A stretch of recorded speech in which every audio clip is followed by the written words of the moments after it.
চাকরির আবেদনে পরীক্ষা দিতে গেলে পরীক্ষা হয় শুধু স্পর্শ। পকেটে পয়সা নিলে মোবাইলে কল দিলে তখনই করে পরামর্শ। চাকরির আবেদনে পরীক্ষা দিতে গেলে পরীক্ষা হয় শুধু স্পর্শ। পকেটে পয়সা নিলে মোবাইলে কল দিলে তখনই করে পরামর্শ।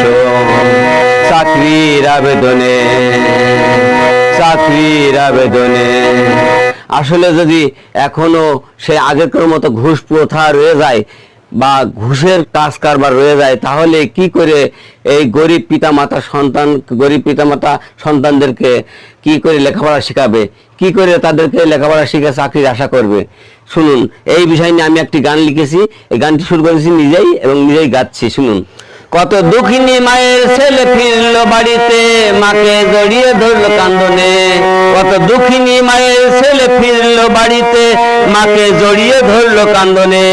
মাগো অনেক ছেলে গেছে বাজারও গাড়িতে, স্যারকে পয়সা দিল প্রাঙ্গনে। কত দুঃখিনী মায়ের ছেলে ফিরলো বাড়িতে, মাকে জড়িয়ে ধরলো কান্দনে। মাগো অনেক ছেলে গেছে বাজারও গাড়িতে, স্যারকে পয়সা দিল প্রাঙ্গনে। চাকরির আবেদনে চাকরির আবেদনে পরীক্ষা দিতে গেলে পরীক্ষা হয় শুধু স্পর্শ।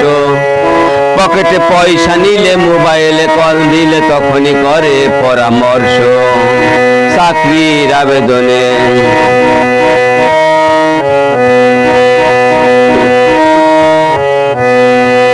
মাগো বয়স শেষ হয়ে গেছে সার্টিফিকেটে, এখনো আছি গৃহের বন্ধনে।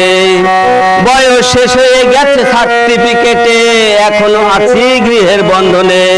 মাগো আমার কর্মের ভাত দিলাম না খেতে, শান্তি দিলাম না তোমার জীবনে। আসলে কি, বয়স শেষে যাচ্ছে এই ছাত্রছাত্রীদের, গরিব দুঃখী পিতামাতার সন্তানদের বয়স শেষ হয়ে যাচ্ছে, কিন্তু টাকা জোগাড় না করতে পেরে তাদেরকে চাকরি আর হচ্ছে না। এই বড় কষ্টদায়ক। মাগো বয়স শেষ হয়ে গেছে সার্টিফিকেটে, এখনো আছি গৃহের বন্ধনে। মাগো আমার কর্মের ভাত দিলাম না খেতে, শান্তি দিলাম না তোমার জীবনে। চাকরির আবেদনে চাকরির আবেদনে পরীক্ষা দিতে গেলে পরীক্ষা হয় শুধু স্পর্শ। পকেটে পয়সা নিলে মোবাইলে কল দিলে তখনই করে পরামর্শ। চাকরির আবেদনে চাকরির আবেদনে